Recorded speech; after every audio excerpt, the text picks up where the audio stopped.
पश्चिम बंगाल में आज टीएमसी के धरना प्रदर्शन का दूसरा दिन। राज्य के सभी ब्लॉक पर धरना देगी टीएमसी कार्यकर्ता। बंगाल की सीएम ममता ने पीएम मोदी को फिर लिखी चिट्ठी। रेप और हत्या जैसे जघन्य अपराधों पर कड़े कानून की मांग की। आरजीकर मेडिकल कॉलेज की ट्रेनी डॉक्टर रेप और मर्डर के मामले में ममता सरकार के खिलाफ बीजेपी के विरोध का चौथा दिन। धर्मतला में दोपहर 1 बजे से धरना देंगे बीजेपी के नेता। बंगाल की जनता सीएम ममता का इस्तीफा मांग रही है, वो और उनकी पुलिस डर गई है। अग्निमित्रा पॉल का बयान। पश्चिम बंगाल डॉक्टर्स फोरम आज सीबीआई के खिलाफ करेगा प्रदर्शन। शाम को 4 बजे सीजीयू कॉम्प्लेक्स के सामने रेप और मर्डर की शिकार ट्रेनी डॉक्टर के लिए मांगेंगे इस्तीफा। दिल्ली में गृह मंत्री अमित शाह से मिले बंगाल के गवर्नर। बंगाल के हालात की जानकारी दी।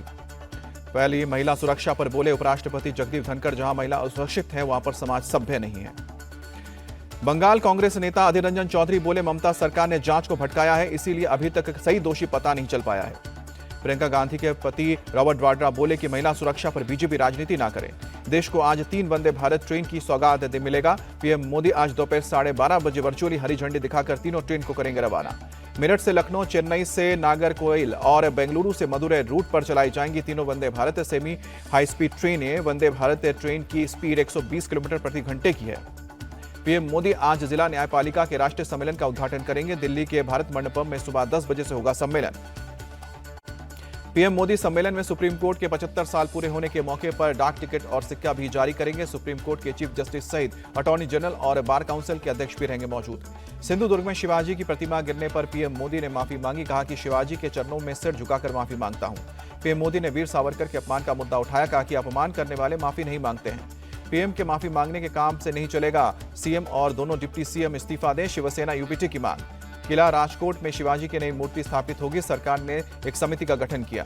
पालघर में पीएम ने बाधवान पोर्ट का किया शिलान्यास। 218 मत्स्य प्रोजेक्ट का उद्घाटन एवं आधारशिला भी रखी। शरद पवार ने केंद्र सरकार की तरफ से मिली जेड से प्लस सिक्योरिटी को लेने से इनकार किया। सरकारी गाड़ी लेने से भी इनकार। निजी गाड़ी में सुरक्षा कर्मियों को बैठाने से भी मना किया। सूत्रों के मुताबिक शरद पवार ने घर के अंदर सुरक्षा कर्मियों की तैनाती से इनकार किया है। कहा कि सुरक्षा देनी है तो घर के बाहर सुरक्षा मुहैया कराया जाए। 2 और 3 सितंबर को कांग्रेस की सीईसी की बैठक होगी। हरियाणा और जम्मू कश्मीर चुनाव पर चर्चा। हरियाणा विधानसभा चुनाव में सीट पर सीएम नायब सिंह सैनी का दावा। करनाल से ही मैं उपचुनाव लड़ूंगा।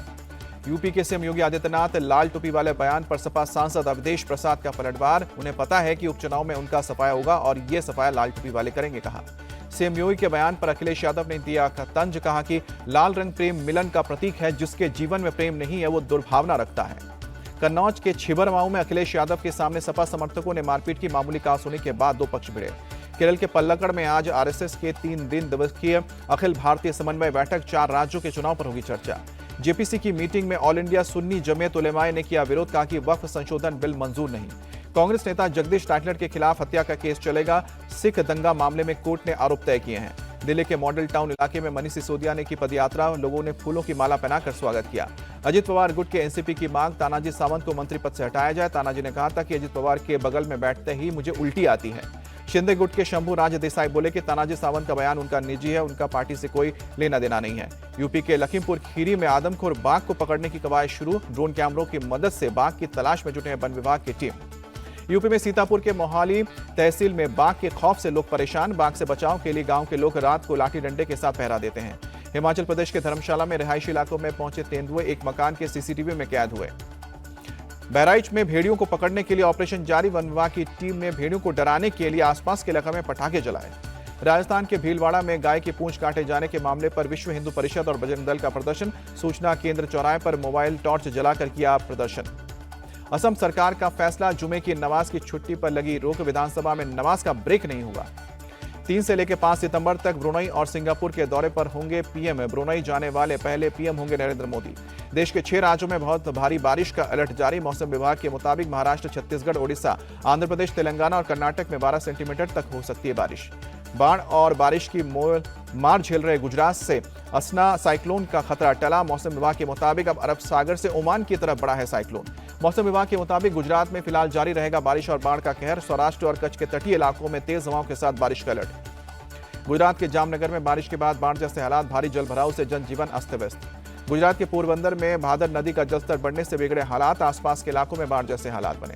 गुजरात के द्वारका में भारी बारिश के चलते बने बाढ़ जैसे हालात। आर्मी ने रावल सिटी से 16 लोगों को किया रेस्क्यू। पेरिस ओलंपिक के दूसरे दिन भारत का जलवा। महिला शूटर अवनी लेखरा ने रचा इतिहास। 10 मीटर एयर राइफल के फाइनल में अवनी ने गोल्ड मेडल जीता। 10 मीटर एयर राइफल में ब्रॉन्ज मेडल भी भारत के नाम रहा। मोना अग्रवाल को मिला ब्रॉन्ज मेडल। एक ही इवेंट में भारत को मिले हैं 2 पदक। भारत के मनीष नरवाल ने सिल्वर मेडल जीता। पुरुषों के 10 मीटर एयर पिस्टल में जीता पदक। एथलेटिक्स में भारत की प्रीति पाल को ब्रॉन्ज मेडल मिला। महिलाओं के 100 मीटर रेस में पदक पर कब्जा किया।